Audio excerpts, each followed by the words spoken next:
싱킹 브릿지 타임즈 2024년 11월 22일자를 진행하도록 하겠습니다. 오늘의 편집 내용 제목들이 되겠습니다.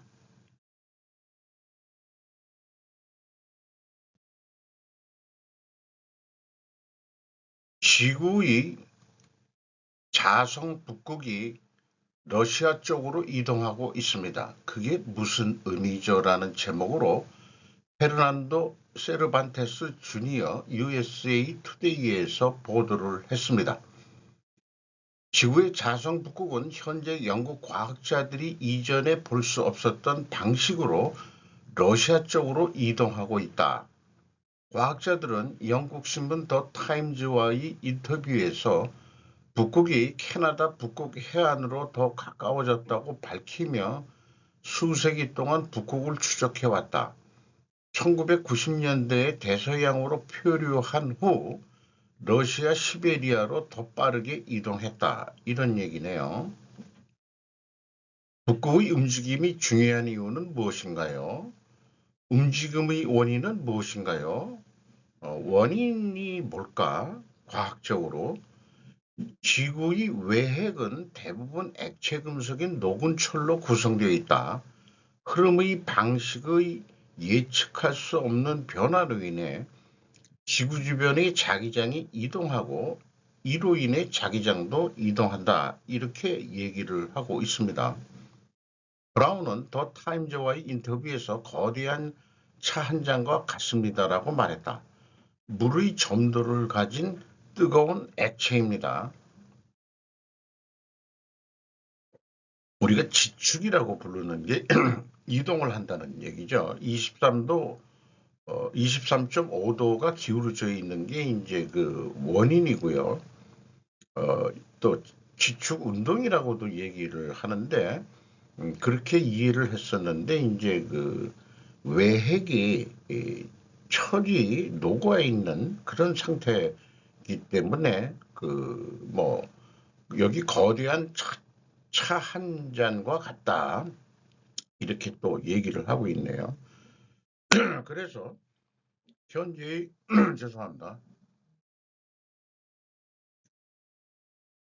현재의 기후변화와 매우 깊은 관계가 있다고 보여집니다. 결코 인간의 화석연료 사용이 근본 원인이 아닌 것이다. 이렇게 생각도 들고 시베리아 쪽으로 북극이 이동한다면 한반도는 더 추운 곳이 될 것이며 오히려 더 온난화에 유리할 수 있는 지역이 되지 않을까. 글쎄요, 저 잘 모르겠습니다만은 최근에 그 여러 그 자연재해 현상 들을 볼 때 상대적으로 우리 그 한반도가 좀 괜찮은 지역이다라고 느낌이 좀 들어오는 것도 있어요. 한국, 우크라이나 무기 제공에 대해 바이든과 트럼프 사이에 미세한 선을 걷다라는 표현을 하고 있고 또 딜레마라는 얘기도 있습니다. 우크라이나 대표단이 무기 요청으로 곧 한국을 방문할 예정이라고도 그러고요. 코리아 타임즈에서 보도를 했습니다. 이런 갈등 해소도를 그려보면은 이제 한국이 우크라이나에 살상 무기를 지원한다, 직접. 또 우크라이나의 살상 무기를 지원하지 않는다. 이 사이에서 우리는 딜레마에 빠지게 될 것이다. 이런 얘기죠. 그러면은 그 살상 무기를 지원해야 되는 그 필요 조건은 뭐냐? 우크라이나가 한국 무기를 요청하기 때문이다. 또 하나는 살상 무기를 지원하지 않는 필요 조건은 트럼프의 휴전 추진 이런 것이 필요 조건들이 있을 거다 이게요. 그러면은 러시아와 우크라이나 분쟁 해결에 있어서 그 우크라이나 입장에서는 한국의 무기를 요청하고 미국의 입장에서는 트럼프가 또 휴전을 추진한다는 뉴스들이 나와 있죠. 이거를 다시 필요 조건으로 그 밑에 거를 얘기를 해보면은 러시아 우크라이나 분쟁 해결을 위하여는 반드시 트럼프가 휴전을 추진해야 한다. 왜냐하면이라고 여기에도 이유를 좀 생각을 해봐야 될 것 같고요. 트럼프가 휴전을 추진하기 위해서는 반드시 한국이 우크라이나에 살상무기를 지원하지 않아야 된다. 왜냐하면은 한국 입장에서는 북한 참전군에게 심리전 같은 거로 회유할 수도 있기 때문이다. 또 이런 얘기고 이 살상무기를 지원하지 않는 것을 트럼프가 휴전을 추진하기 때문이라고 얘기하면은 에, 좀 심리적으로 받아들이기가 거꾸로 이건 동호반복적인 얘기가 될 것 같거든요.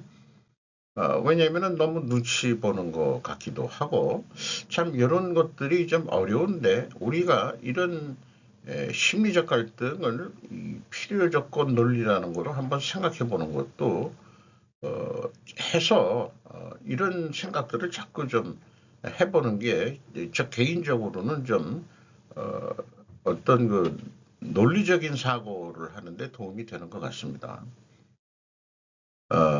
트럼프가 국가안보보좌관으로 발탁한 마이크 왈츠는 확대 사다리의 또 다른 단계라고 한다. 그 사다리가 확대된다 이렇게 표현하고 있네요. 또 러시아의 북한 병력이 더 많이 배치될 수 있다 이렇게 또 경고했고 한국은 이제 관여할 수도 있다고 말하고 있다. 이미 언급은 했습니다. 윤 대통령이. 관여라는 것을 영어로 engage드라고 이렇게 나와 있네요. 또 우리나라의 그 한국국방연구원의 두진호 연구위원은 특히 트럼프의 재선 이후 한국이 우크라이나에 대해 무기를 제공하는데 더 신중해지고 있다고 말했다. 또 대통령실에 따르면 한국의 에이트컴스의 승인에 대해 사전 미국이 한국에도 통보했대네요. 논의 대상에는 우크라이나에 대한 한국의 잠재적 무기 지원이 포함되지는 않았다. 청와대는 아니고 대통령실 관계자는 화요일 동맹국으로서 한국과 미국은 필요한 경우 필요한 무기를 교환할 수 있다고 말했다.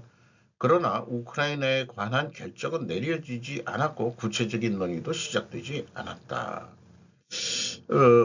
155mm 포탄을 제공한 것은 직접 제공이 아니고 미국이 사가지고 제공을 했죠. 그런데 이제 미국 입장에서는 자기네들 무기도 직접 제공하는 입장에서 한국 보고도 너희들이 알아서 좀 해라 이런 건지 또 대통령이 바뀌기 때문에 트럼프는 휴전을 좀 추진하는 거니까 좀 입장이 좀 애매해질 것 같습니다. 어, 어쨌든 우크라이나 대표단이 한국을 방문할 예정이라니까 방문한 다음에 한국의 입장이 더욱 명확히 될 것이라고 또 밝히고 있네요. 푸틴, 우크라이나에 대한 새로운 경고에서 핵무기 사용 기준 하향 조정, 뭐 한 세 사람의 기자가 MBC 뉴스에서 보도를 했습니다. 핵무기 사용 기준에 낮추는 그 표현은 비핵 국가의 공격을 받을 경우 모스크바가 핵 공격을 가할 수 있다는 선언. 그러니까 상대방이 핵이 없어도 어, 그 우크라이나가 현재 비핵 국가인지라고 한다면은 공격을 받으면 우크라이나에 핵을 사용할 수도 있다. 이런 얘기로 이해가 됩니다. 어, 미국이 불에 기름을 붓고 있으며 그 러시아 입장에서는 이렇게 이제 미사일 그 에이크 톰슨과 그거를 발사 허용을 해서 쐈다니까 그래서 이제 크렘궁에서 이런 발표가 나와 있다는 거죠. 그럼에도 불구하고 그 푸틴은 그 트럼프의 평화 이니시어티브의 가능성을 예상하고 있고 평화 협상안을 은근히 제시하고 있다고 그러죠. 바이든 정책의 무책임으로 보는 것을 강조하는 전략적 중간 순간으로 볼 수 있습니다. 지금이 전략적이라는 용어 전략 전술이 이제 최근에 제가 한번 정리해서 좀 해봤습니다만은 자꾸 그 전략적이라는 말을 이렇게 썼을 때 what for 무엇을 위한 거냐 이런 생각들을 좀 하게 되죠. 푸틴은 서방에 두 가지 극명한 선택을 제시하려고 하고 있다. 핵전쟁을 원하시나요? 스노바야는 X에 올린 게시물에서 러시아 조건에 따라 전쟁을 끝내자고 말했다. 이런 얘기네요. 이것은 매우 위험한 시점이라고 덧붙였다. 이런 상황입니다. 자, 근데 우리 북한의 김정은 동지는 요건 아주 개그식이죠. 군대의 전쟁 준비 촉구, DPA에서 보도했던 내용인데 북한 군대의 전쟁 준비를 완료하는데 모든 노력을 기울일 것을 촉구했다고 국영통신사 KCNA 조선 국영통신이 있죠. 평양의 대대장들에게 행한 연설에서 김 위원장이 한반도를 세계에서 가장 큰 핫스팟이라고 묘사했다고 보도했다. 이 김정은이가 남한하고는 이제 남이야. 대한민국이라고 공식으로 붙여주고 남한이라는 용어를 안 쓰고 우리는 이제 남이다고 하면서 남이니까 이제 자기네들이 어떻게 해서 자기네들은 공격할 의지가 없다고 그러지만 남의 길이기 때문에 더 공격할 수가 있는 거죠. 남이기 때문에 같은 동족이라면은 좀 고민을 해보겠지만은 이제 남이라고 그 헌법을 바꿨으니까 대한민국을 그러니까 더 공격을 할 수 있다. 만약에 사태라면 자기네들이 선제 공격은 안 하겠지만이라는 단서 조항은 달긴 달았습니다. 그것이 이제 그 핵심적인 내용이 되겠습니다. 전쟁 준비를 해라 하는 거죠. 미공군 F-35형 최초의 장거리 고속 공대지 공격 미사일 획득.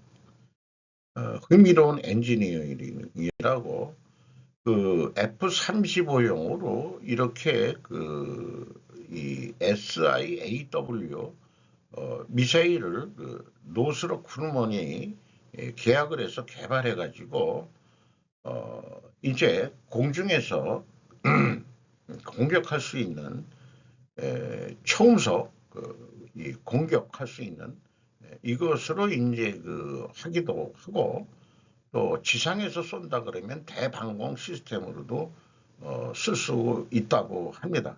그래서 미국은 현재 공격과 방어 무기를 동시에 최신鋭로 바꾸고 있다. 이런 얘기가 되겠네요. 망했다. 어느 편의점의 발주 실수 사건 사장님이 보인 센스 양민희 CBS 노컷 뉴스입니다. 음식 발주 실수로 1+1 나눔의 혜택을 사장님이 제시해 누리꾼들의 응원 목소리가 높아지고 있다. 이렇게 얘기하고 있어요. 잘못 시켰습니다. 이왕 이렇게 된 바에야 도시락 1+1 합니다. 도시락이 1+1 하는 경우는 대부분 없는데 이 도시락을 사 먹는 젊은이들이 좋아할 것 같지만은 어느 리테일 회사인지는 모르겠어요. 그 GS25인지 아니면은 그 CU인지 그다음에 그 세븐일레븐인지 세 군데가 이제 3대 우리나라 리테일 편의점 기업들인데 틀리는 만큼 재고 보충 시스템을 갖춘 전산시미티님이 만약에 돌아가는 리테일 업체라면은 사전에 이 주문을 걸렀어야 한다. 왜냐하면은 평소보다 3분의 1 이상 발주량이 많아지면 실수 여부를 체크하는 기능이 본사 쪽에 있어야 된다. 그거 발주량 그렇게 왜 갑자기 많이 팔리는 거야? 물어볼 수 있어야 된다 이게요. 크게 무슨 주문을 받은 게 있냐 이렇게 좀 물어보든지 커뮤니케이션이 좀 부족했던 거 아니냐. 재가 재고 회전율이 매우 중요한 유통업계의 기본적인 영업관리 방법이 돼야 할 것이라고도 평소 주장을 해왔고요. 편의점주는 실수를 통해 재발 방지를 위한 대책 및 건의를 할 필요가 있다. 내가 실수도 할 수 있는데 그런 걸 좀 한번 체크 기능이 3분의 1 이상 증가했을 때 이런 어떤 기준을 만들어서 체크 기능이 편의점 본사 쪽에 있어야 되지 않겠냐. 지혜는 실수를 통해 배우는 것이다라고 제 얘기가 아니고 누가 얘기하셨던가 칼 포퐁이 그 과학 그 철학을 하시는 분이 얘기했던 그런 말씀이죠. 밤길 안전하고 아파도 걱정 없어. 한국 이민 50% 늘었다. 밤길 안전하고 아파도 걱정 없어. 이런 표현은 이제 유튜브에서 많이 나오는 표현들이에요. 안준현, 김병곤 조선일보에서 OECD 기준 이민 증가율 2위. 이거 한번 소개를 했는데 그 또 뉴스가 나왔습니다.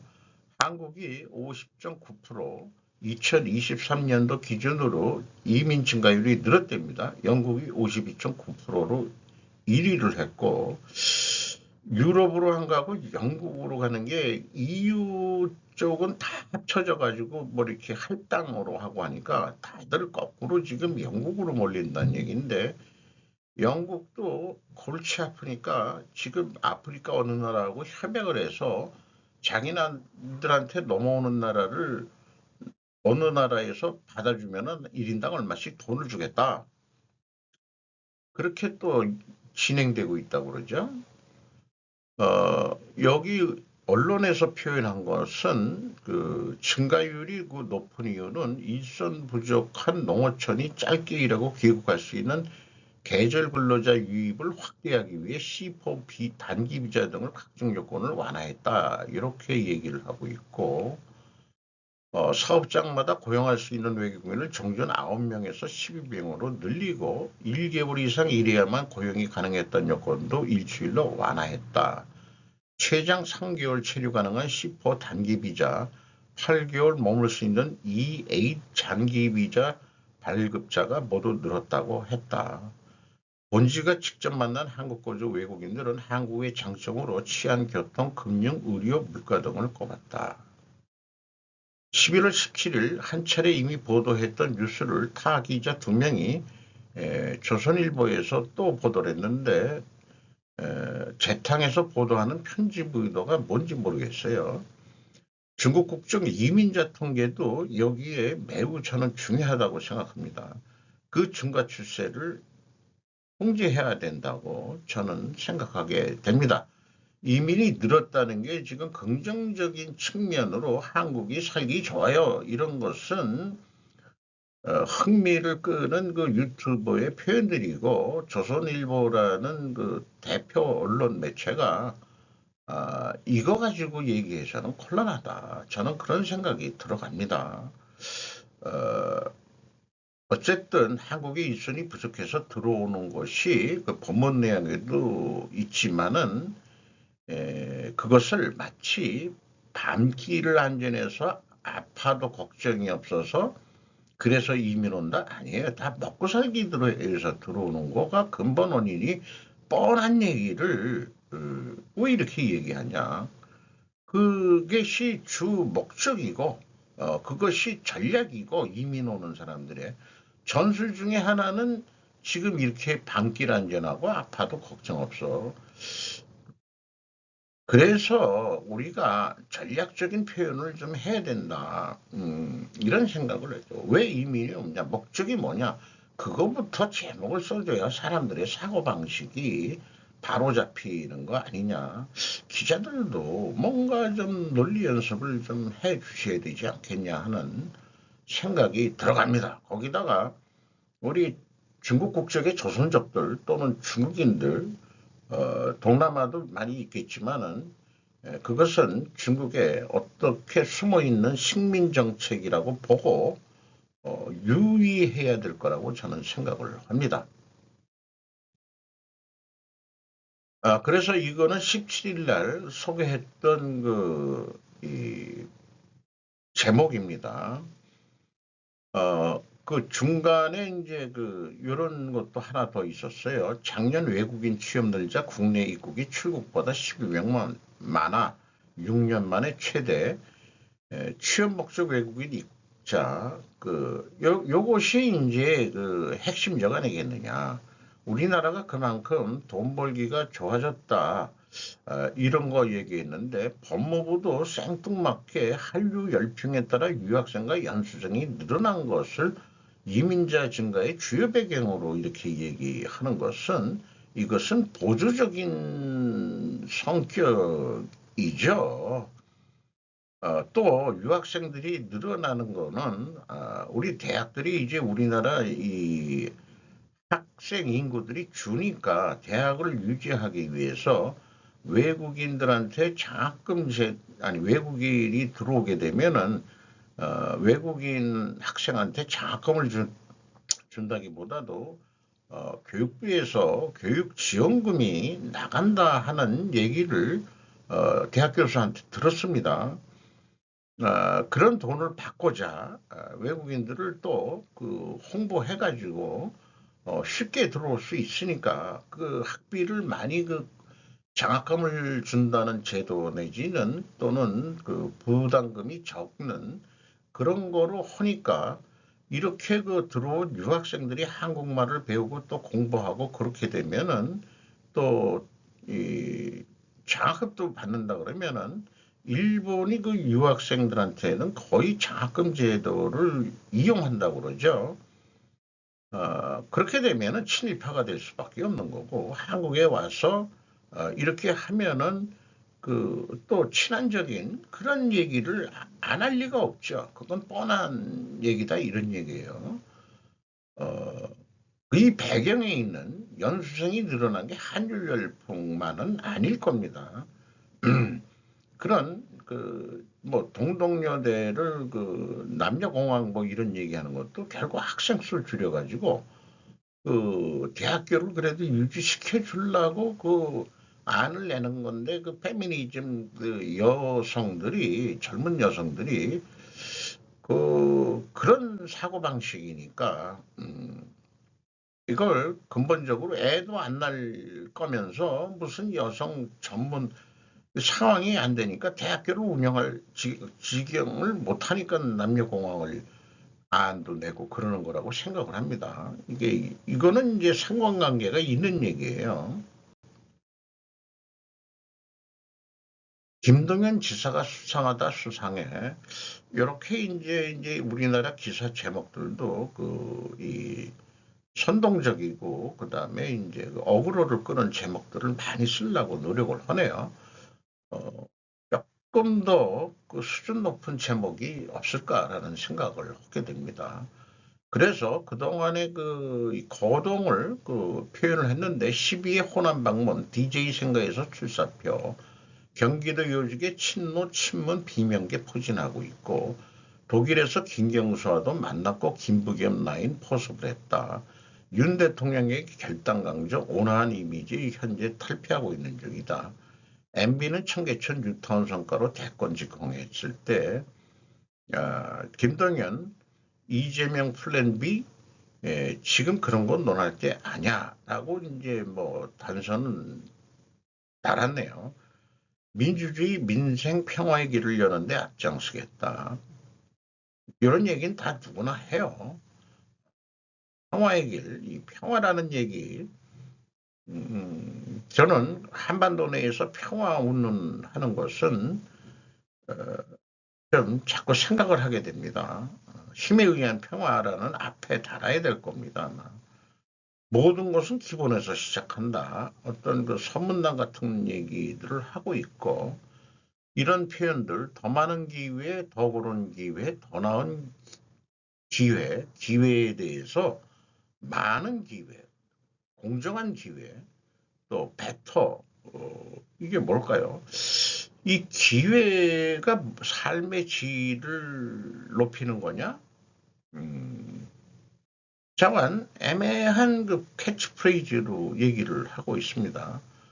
차기를 꿈꾸는 정치인이라면 자신의 정체성을 분명히 함으로써 동심원이 퍼져나가던 핵심 지지층을 늘려나가야 되는데 이념적 중립성과 효율성을 중시하는 김동연 지사는 아직 관료적 속성에서 벗어나지 못해 정치적 정책성이 여전히 모호한 상황이다. 적절한 지적인 것 같습니다. 먼지털이 대 뭉개기 수사 비판도 지금 하고 있다고 그렇게 표현을 하고 있습니다. 김동연 지사가. 최윤범 인수막으려 유상증자 발언에 MBK 영풍 기획성 인정. 송은경 연합뉴스입니다. 최윤범 회장이 블룸버그하고 인터뷰를 했다고 그러는데 결국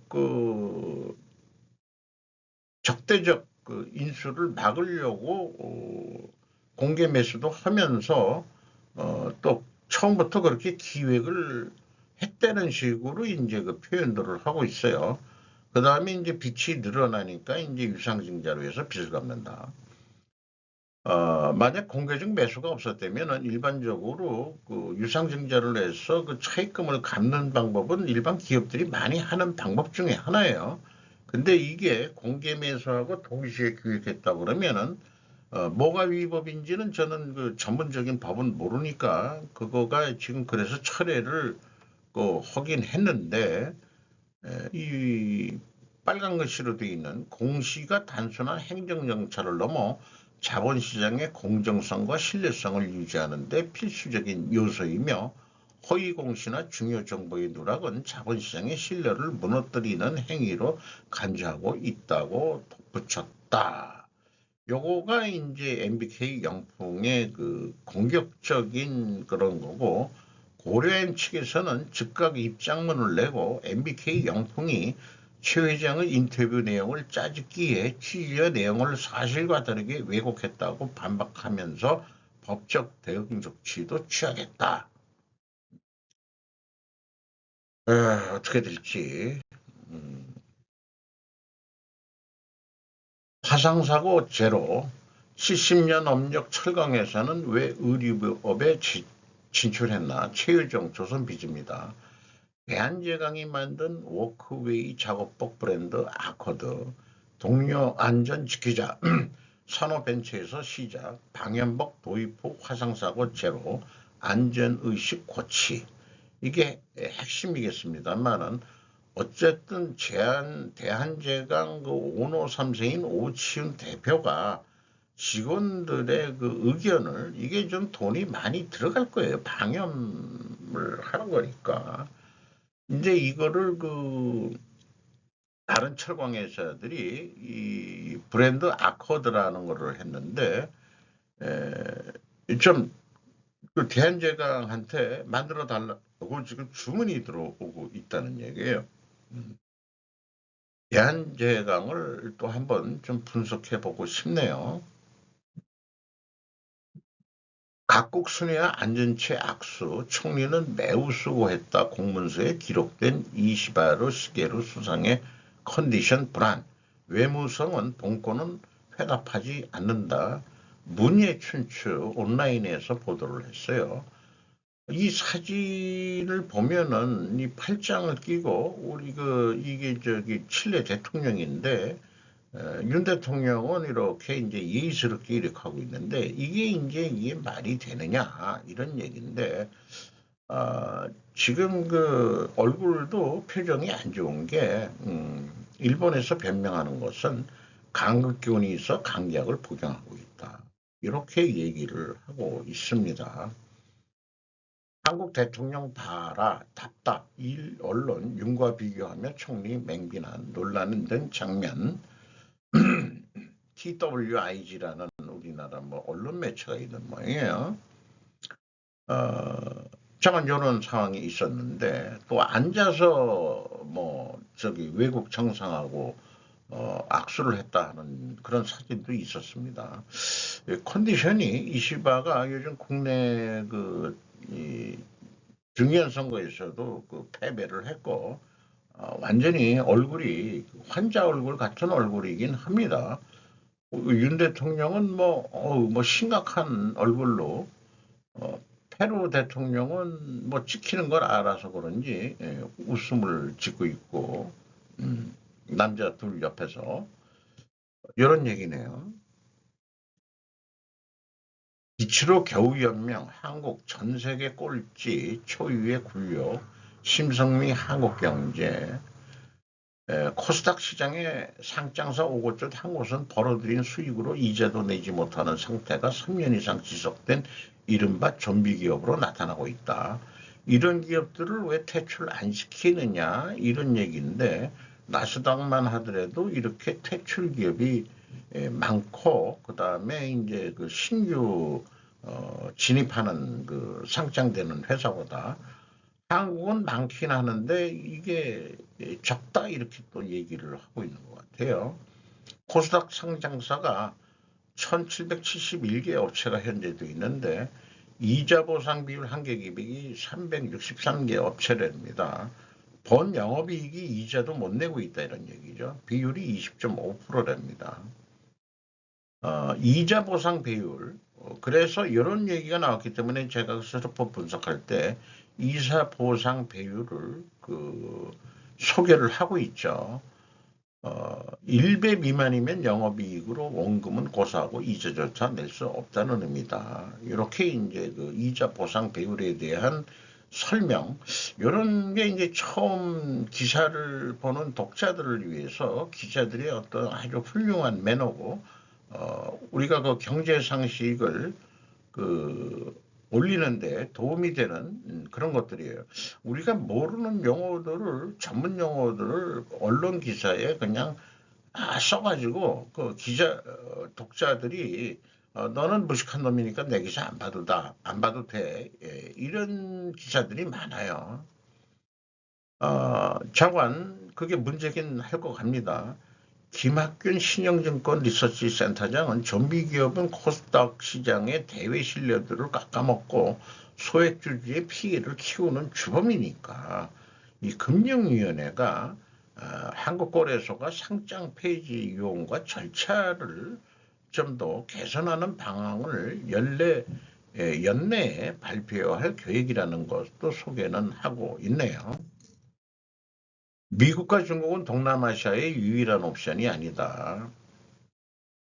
동남아시아 입장에서는 어느 한쪽을 택해라 이런 얘기 곤란하지 않느냐 한마디로 그런 얘기거든요. 그래서 그 동남아 국가들은 일본, 호주, 한국 그리고 어느 정도는 인도 등 아시아의 중견국은 물론 러시아, 유럽, 윤학과도 같은 외부 강대국들과 강력한 관계를 구축하기 위해 열렬히 노력하고 있다라는 게 이제 핵심일 것 같습니다. 동남아 국가들이 그래서 이런 상황들은 한국은 아니죠. 한국은 거꾸로 중간 정도 중견국이라고 얘기를 하고 있습니다. 한국 입장에서는 중국을 택할 거냐, 미국을 택할 거냐, 이게 선택의 문제가 아니다라고 윤 대통령은 얘기했지만은 그 전제 조건은 달았죠. 그 두 나라가 평화, 안정, 협력과 경쟁을 한다는 그런 평화적인 조건하에서 그렇다는 얘기죠.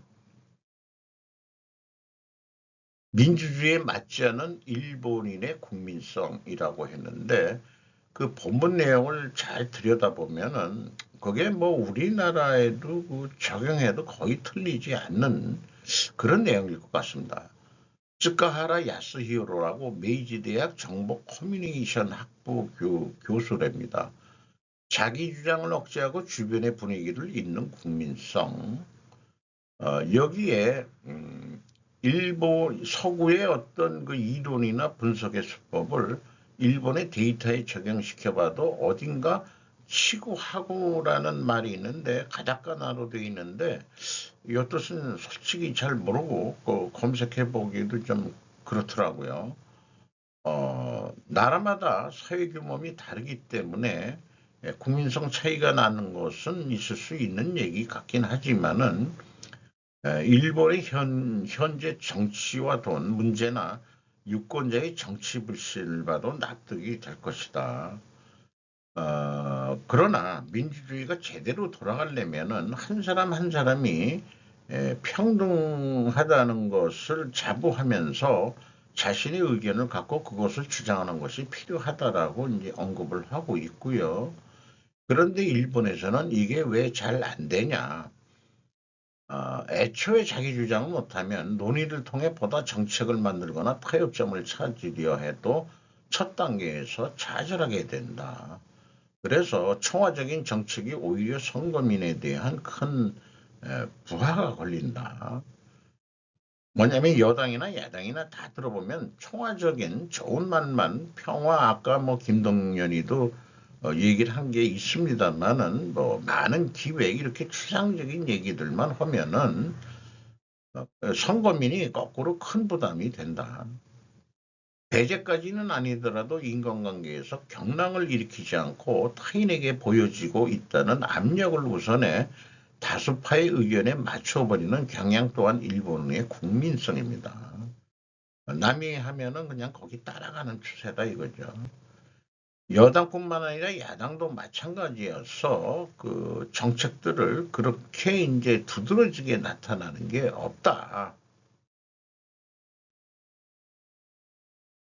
총화적인 정책에 대한 판단은 선거민에게 큰 부담이 된다. 이러한 경우에 선거민이 선거에 가지 않거나 정책 이외의 사항, 스캔들들 등 이런 거 가지고 투표를 한다 이게요. 우리나라도 뭐 김건희 이거 가지고 야당이 공격을 하고 있죠. 어, 민노총인 경우는 그 자기 색깔을 하기 위해서 그렇게 맨날 허구한 날 집회를 하는 건지 모르겠습니다만 왜 정치에 불만이 있어도 대규모 시위가 일어나지 않을까? 일본은 일본 정부의 채무잔액 비율은 이 구미 선진국 100에서 120%인데 우리도 100%가 이상이 넘었다고 그러죠. 정부 재정 채무잔액이. 근데 일본은 2배 이상인 250%가 넘는다. 그리고 일본 사회는 서열 사회 계층 사회이고 또 이렇게 그 빛이 많은 것에 대해서 어떤 공무원들도 이 정당들도 일본이 이러다가는 IMF 당한다. 뭐 이런 얘기들을 누가 얘기해서 싫은 소리를 해야 되는데 정치 여당이나 야당이나 그런 얘기들은 싹 빼고 얘기들을 안 하고 있다. 이런 얘기들도 되겠습니다.